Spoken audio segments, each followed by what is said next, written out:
Last time मैंने explain किया था हिडन लव, तो इस बार मैं आपकी चॉइस का की ड्रामा ट्रू ब्यूटी को एक्सप्लेन करने वाला हूँ। तो चैनल को सब्सक्राइब कर लो ऐसे ही नए और इंटरेस्टिंग ड्रामा को देखने के लिए। इस एपिसोड में मैं एक्सप्लेन करने वाला हूँ एपिसोड 1 और 2 को। तो बिना देरी के चलो शुरू करते हैं। एपिसोड की शुरुआत होती है और हमें दिखाया जाता है एक बेबी को, जिसे देखकर सभी उसके पेरेंट्स को कह रहे थे ये तो काफी हेल्दी बच्चा है, और पूछ भी रहे थे क्या ये लड़की है। और उसकी माँ जवाब में कहती है हाँ ये एक लड़की है और इसका नाम जू है। वो बचपन से ही ज्यादा अच्छी नहीं दिखती और लड़कों जैसे भी दिखाई देती थी, ये उन सभी का मानना था। तो उसके कजन भी इसीलिए उसका मजाक उड़ाया करते थे और उसके बड़े भी कहते थे कि बड़े होकर उसको सर्जरी करवानी होगी। तो उसकी माँ हमेशा कहती है कि अगर तुम अच्छे से पढ़ाई करोगी तो सब कुछ ठीक रहेगा। जू थोड़ी बड़ी हो गई थी पर अभी भी सबका बिहेवियर उसके साथ वैसा ही था। और फिर एक दिन वो सबके सामने प्रिंसेस बनकर जाती है ताकि वो अच्छी लगे। तब भी उसके सारे दोस्त उसका मजाक बनाते हैं। वो उसे कहती है वो एक मॉन्स्टर जैसी लग रही है, जिससे कि उसे काफी बुरा लगता है, जिससे कि वो अपने सारे क्यूट खिलौनों को छोड़ देती है। और उसे एक बुक पसंद आ जाती है और वो उसी बुक को पढ़ना शुरू कर देती है, जिसका नाम था द कर्स्ड फेस। अब जू हाई स्कूल में आ गई थी और वो फ्रेंड्स बनाने की कोशिश भी करती है, लेकिन सब उसे इग्नोर कर रहे थे क्योंकि वो देखने में बिल्कुल भी अच्छी नहीं दिख रही थी। उसकी क्लास में एक लड़की थी जिसका नाम सैमी होता है और वो हमेशा जू की इंसल्ट करती रहती है और अपने सारे काम भी उसी से करवाती है। उन सब के बीच उसका उस स्कूल में एक फ्रेंड बन जाता है जिसका नाम हांस्यू था और वो वहाँ पर कैंटीन में काम किया करता था।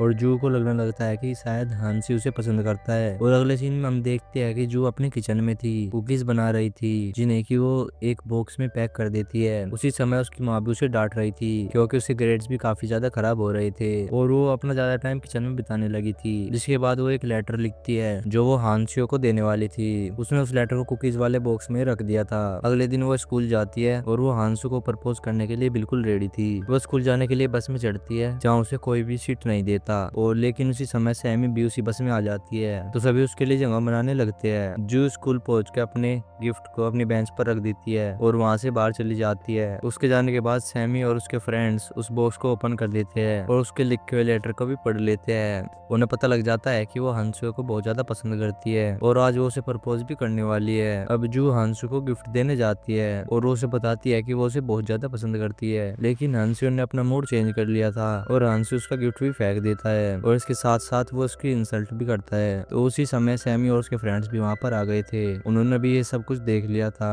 और उन्होंने वो सब कुछ रिकॉर्ड भी कर लिया था, जिस वजह से जू काफी उदास भी हो गई थी और उन्हें कहती है तुम मेरे साथ ऐसा क्यों करते हो, मैंने तुम्हारा क्या बिगाड़ा है। तो वो सब उसे कहते हैं तुम बहुत ही ज्यादा अगली हो और इसी कारण से तुम्हें कोई भी पसंद नहीं करता। ये सुनकर जू वहां से रोते रोते चली जाती है। तो उसी समय सैमी ने भी वो वीडियो इंटरनेट पे अपलोड कर दी थी। जैसे जू उसे इंटरनेट पर देखती है तो वो बहुत ज्यादा दुखी हो जाती है और इन सब से परेशान होकर वो सुसाइड करने के लिए एक बिल्डिंग के टॉप पर चली जाती है।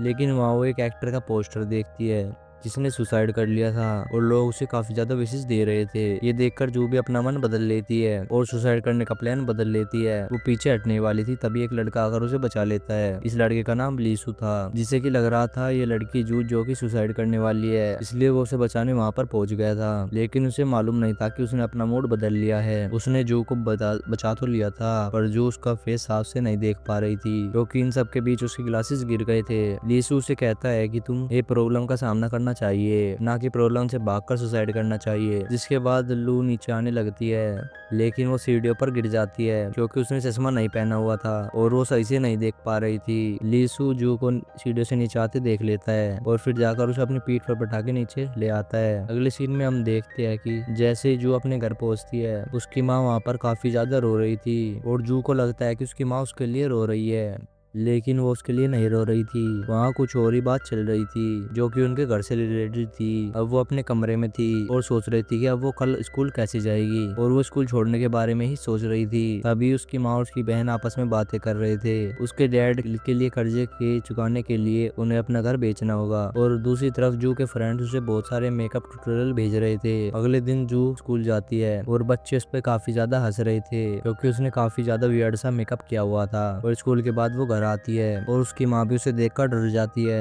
और जू से पूछती है कि आखिर तुमने ये अपना क्या हाल बना लिया है। और वो जू को ये भी बताती है कि हम लोग ये यहाँ पर का घर बेचकर वापस जा रहे हैं पुराने घर, और तुम्हें भी न्यू स्कूल में ट्रांसफर होना होगा। इतना सुनते ही जू काफी ज्यादा खुश हो जाती है क्योंकि उसे अब कोई भी बुली नहीं कर पाएगा। अब वो अपने रूम में जाती है और काफी ज्यादा ट्यूटोरियल मेकअप के देखने लग जाती है, इसलिए वो अगले दिन काफी ज्यादा मेकअप प्रोडक्ट खरीदने जाती है। और फिर वो शाम को अपने चेहरे पर मेकअप लगाना शुरू करती है और वो बार बार लगाती है जब तक कि परफेक्ट मेकअप ना लग जाए। अब जू और उसकी फैमिली दूसरे शहर जा रहे थे और हमें पता चलता है कि जिस शहर वो जा रहे हैं और लीसू भी वहीं पर रहता है। जू स्कूल के लिए तैयार होकर बाहर आती है, उसने मेकअप लगाया हुआ था और वो उस मेकअप में काफी ज्यादा सुंदर भी लग रही थी। उसकी फैमिली भी उसे इतना सुंदर देखकर हैरान रह जाती है। अब जू अपने नए स्कूल में पहुंचती है जहाँ पर सारे बच्चे उसे देखकर इम्प्रेस हो जाते हैं क्योंकि वो काफी ज्यादा सुंदर लग रही थी। और लीसू भी उसी स्कूल में पढ़ता था लेकिन वो उसे नहीं पहचान पाती क्योंकि उस रात उसके ग्लासेस गिर गए थे। वो लीसू का चेहरा नहीं देख पाई थी।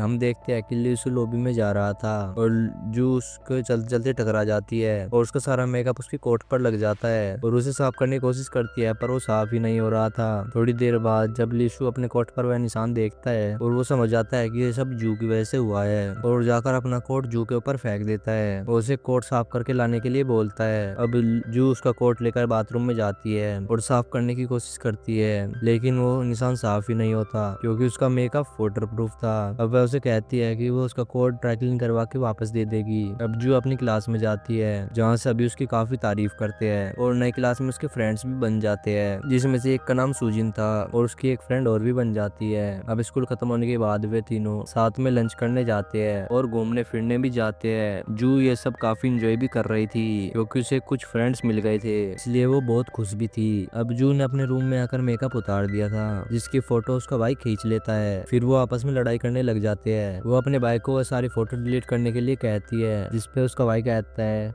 फोटो डिलीट करने के बदले उसे एक डीमन वॉल्यूम की एक एल्बम चाहिए। जूस बुक को लेने के लिए बुक स्टोर में चली जाती है और उसी बुक स्टोर में वो अपने बचपन में भी जाया करती थी। जू वहाँ से बुक उठाने की कोशिश करती है, उससे पहले ही लीसू उस बुक को उठा लेता है। जू उससे वो बुक छीनने लगती है और दोनों नीचे गिर जाते हैं और इसी के साथ यहीं पर पहला एपिसोड भी खत्म हो जाता है। अगर आपको वीडियो अच्छी लगी हो तो वीडियो को लाइक कर दो, चैनल को सब्सक्राइब कर लो ऐसे और एक्सप्लेनेशन के लिए। चलो तो मिलते हैं अगले पार्ट के साथ। Bye bye.